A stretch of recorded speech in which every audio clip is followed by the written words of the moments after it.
बिस्मिल्लाहिर्रहमानिर्रहीम। स्टूडेंट, आज हम कंपाउंड इंटरेस्ट फार्मूला के बारे में देखेंगे कि वो क्या है। तो वो ये जो लिखा हुआ है ये सामने आपके, और इसकी ये जो टर्म्स हैं इनके बारे में भी लिखा हुआ है कि जो भी हमारा कंपाउंड इंटरेस्ट हम मालूम करते हैं उसका शॉर्टकट वे ये जो है वो ये है कि इस फार्मूले के मुताबिक आप लगाएंगे तो आपका फ़ौरन आंसर निकल आएगा। ठीक है स्टूडेंट। अब इसमें जो हमारा ए है, पी है, ए पी आर है, वाई, ये किस चीज़ को शो कर रहा है? तो A means accumulated balance after Y years. अब जितने ईयर्स के लिए आपने वो निकालना है ना अपना कंपाउंड इंटरेस्ट, अकोमुलेट का मतलब है उन टोटल ईयर्स का जो सम होगा ना, है टोटल ईयर्स का जो आप वैल्यू निकालेंगे वो अकोमुलेटेड बैलेंस होता है। ठीक है, जितने ईयर्स के लिए वो कलेक्टिव जो बात है, जो कलेक्टिव आप आंसर निकालते हो। और जो दूसरी है G P, P means principal, starting principal, जो आपकी इनिशियल अमाउंट होती है। एपीआर क्या होता है? Annual percentage rate. Annual percentage rate ये वो रेट होता है जो एवरी ईयर आपका लगना होता है। जैसे 5% है वो एवरी ईयर लगना होता है। ठीक है, 3% है जो फिक्स्ड करते हैं कि इतने परसेंट हम लगाया करेंगे इंटरेस्ट। वाई जो है नंबर ऑफ ईयर्स को रिप्रेजेंट करता है। और इसमें दो चीज़ें नोट करने वाली हैं। पी जो है ये स्टार्टिंग प्रिंसिपल है, ये किस चीज़ को, ये प्रेजेंट वैल्यू को शो कर रहा है। जो प्रेजेंट मीन जो आपकी ओरिजिनल वैल्यू अमाउंट हो जो होगी, ये नीचे पढ़ेंगे ना आप, ये जो amount of money account at present, जो आपके पास प्रेजेंट अमाउंट थी ओरिजिनल। और अकोमुलेटेड बैलेंस क्या है? ये फ्यूचर वैल्यू होती है। ये वो वैल्यू होती है जो आफ्टर ईयर्स, जो है जितने ईयर्स के लिए आपने निकाला है उतने ईयर्स के बाद जो वैल्यू जो आपका वो इंटरेस्ट निकलता है उसको हम ये कहते हैं फ्यूचर वैल्यू। ठीक है, हो गई बात। अब इसका ना एक नीचे एक क्वेश्चन है, इसको देखें कि ज़रा in a college, new college case the annual interest rate is APR is 4%, जिसको हम इस तरह लिख लेते हैं 0.04। ठीक है। और क्योंकि APR है इसकी परसेंटेज आपने ख़त्म करके ये वैल्यू लिखनी होती है। And interest is paid over a total of 535 years. मतलब ये 535 ईयर्स के लिए हमने निकालना है, तो नंबर ऑफ ईयर्स जो है वाई वो आपका 535 है। और ए जो है, ये जो आपकी पी है प्रिंसिपल, वो आपका था $224। ये ऊपर इसके बारे में इंफॉर्मेशन होगी। इसकी ना ये स्टार्टिंग प्रिंसिपल अमाउंट है। असल में ये क्वेश्चन नहीं है, ये जो टेबल बना हुआ है ये इसी के रिलेटेड ही है। और ये असल में क्वेश्चन है, ये आप पढ़ेंगे। इसमें इसकी जो प्रिंसिपल अमाउंट है, we can calculate the amount of to the college by pretending that the $224 the king failed to pay back promptly was deposited into a interest bearing count for 535 years। ये वो पूरा question है, आप इसको देखिएगा। ठीक है, तो प्रिंसिपल अमाउंट ही है। तो आप जब ये वैल्यूज लगाएंगे तो आपको इसकी 535 ईयर्स का टोटल आपको पता लग जाए कितना इसने पे करना है। ठीक है, तो ये इतना बैलेंस है जो इन्होंने पे करना है।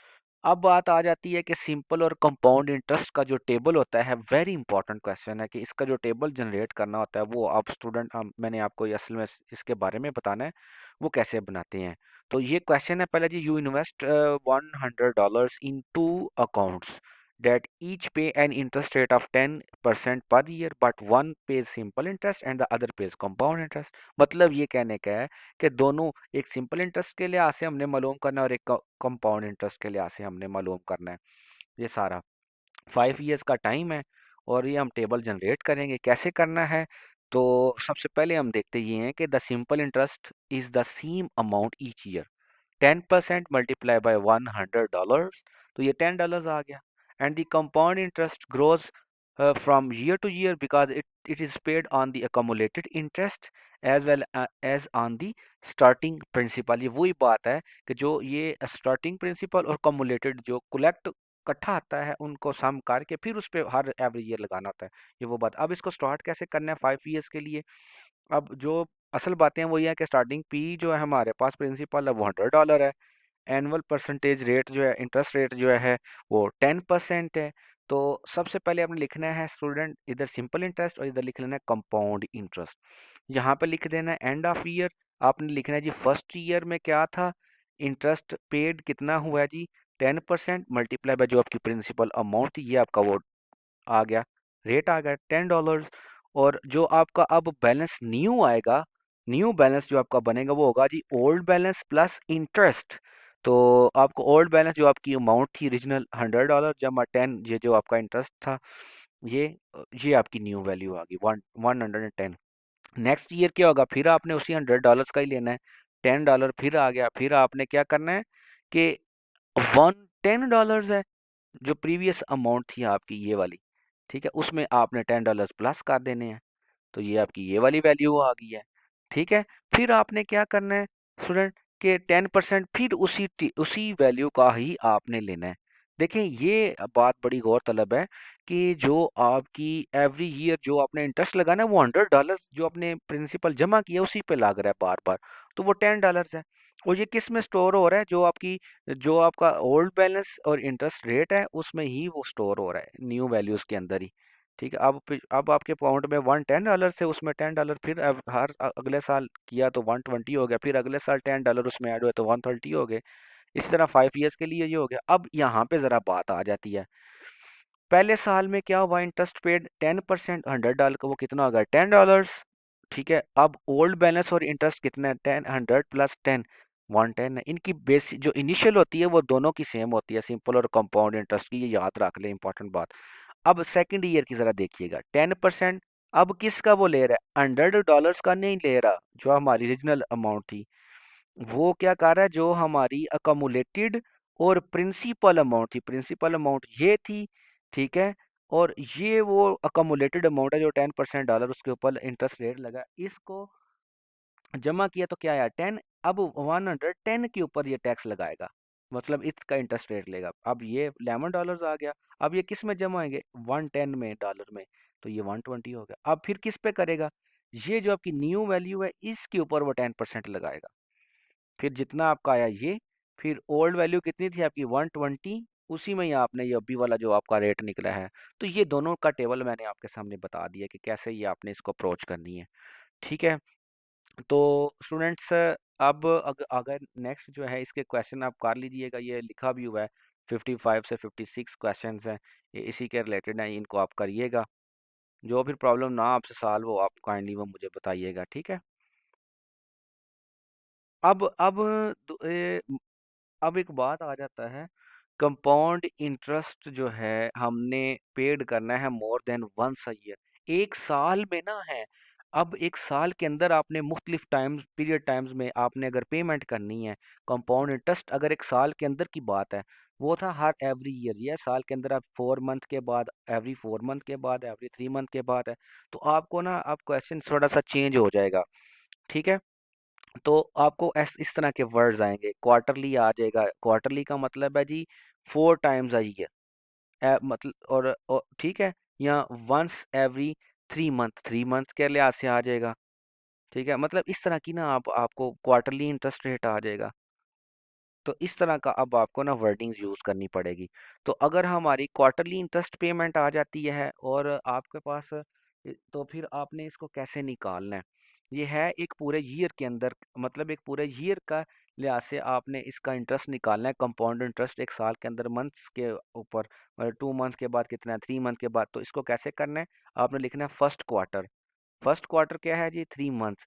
तो वो आपने कैसे निकालना है, 2%, वही फार्मूला जो पीछे है, 2% है, ये है $20 तो हो गया, 1000 में $20 करें तो 1020 आ गया। अब किसको लेगा, 1020 के ऊपर ही वो लेगा उसका रेट। तो ये क्या है, सेकंड क्वार्टर, 6 मंथ के बाद कितना हो जाएगा, ठीक है, वो आपने इस तरह इसका निकालना है। फिर 9 मंथ्स के बाद क्या हो जाएगा, मतलब ये 3 3 मंथ्स क्या आगे चल रहा है, इसको कहते हैं क्वार्टरली इंटरेस्ट पेमेंट। क्या क्वार्टरली, कि उस पूरे साल को हम चार में कैटेगरी में डिवाइड करेंगे, फर्स्ट 3 मंथ, फिर नेक्स्ट 3 मंथ, फिर नेक्स्ट 3 मंथ, फिर नेक्स्ट 3 मंथ। तो ये पूरा 1 ईयर बन जाएगा, ठीक है। तो 3 3 मंथ्स के लिहाज से ये कल वो काउंट कर रहा है। समझ आ गया स्टूडेंट। अब ये वही बात है, ये है जी compound interest formula for interest paid n times per year. ये पता किसका फार्मूला, जो हमने ऊपर सॉल्व किया है, कि एक साल के अंदर जितनी दफ़ा आप करेंगे ना है एन टाइम्स, ठीक है, तो ये उसका फार्मूला है। तो ये एग्जांपल है, ये खुद कीजिएगा, आपको आइडिया हो जाएगा, ठीक है। तो कोई मुश्किल नहीं है, आसान है। लेकिन मैं थोड़ा सा इसको हिंट देता हूँ कि you deposit 5,000 in a bank account that pays an APR of 3% and compound interest monthly. ये देखें, बड़ी इंपॉर्टेंट बात है, कह रहा है कंपाउंड इंटरेस्ट हमने निकालना है monthly. How much money will you have pay have you have after 5 years, 5 साल के बाद, compare this amount to the amount you have paid if interest were paid only once each year. ये student आपने monthly का बताना है कि हर month आपने कितना पे करना है, और कितने ईयर्स का है, 5 years का। इसको आपने कैसे करना है? तो स्टार्टिंग प्रिंसिपल आपकी अमाउंट ये है, रेट ये है, और मंथली कंपाउंडिंग मीन्स का मतलब ये होता है, ये नोट कर लीजिएगा, मंथली कंपाउंडिंग मीन्स का मतलब ये है कि एन जो है ना आपका, वो 12 है। साल में 12 महीने होते हैं, तो एन इज इक्वल टू 12। तो कितने ईयर्स हैं स्टूडेंट्स? 5 years हैं, तो 5 × 12। तो ये जो ऊपर फार्मूला था ना आपका, मैं ऊपर दिखाता हूँ आपको, एन वाई। ठीक है, ये एन किसको रिप्रेजेंट कर रहा है? ये जो आपके नीचे जरा क्वेश्चन को हमने पढ़ा है, ये मंथ्स को रिप्रेजेंट कर रहा है। कितने टाइम्स है साल में? मतलब 12 टाइम्स। एक साल में 12 टाइम्स है ना, क्योंकि उसमें 12 मंथ्स है। तो 5 years की बात है, तो 12 × 5। तो बाकी सारा वही क्वेश्चन है, इसको आप करेंगे तो ये आपका आंसर निकल आएगा। ठीक हो गई बात स्टूडेंट्स? इसके क्वेश्चन है 63 63 से 70, ये आप कर लीजिएगा। तो ये मतलब आसान ही है क्वेश्चंस जो है। और एक ये भी है, you deposit $1,000 into an account with APR is equal to 8%। यह है more compounding means a higher yield. Find the annual percentage yield with monthly compounding and with daily compounding. इसका जरा मैं ऊपर थोड़ा सा बता देता हूँ। एनुअल परसेंटेज यील्ड क्या है? ठीक है, the actual percentage by which balance increasing in 1 year, it is equal to the APR if interest is compounding annually, it is greater than the APR if interest is compounding more than once a year। Annual percentage yield क्या होता है? We have seen that in 1 year money grows by more than the APR। APR जो annual percentage rate है, when interest is compounding more than once a year, ये तब हम use करते हैं जब आपका ना एक साल के अंदर मुख्तलिफ टाइम्स जो है रेट इंक्रीज होता जाए।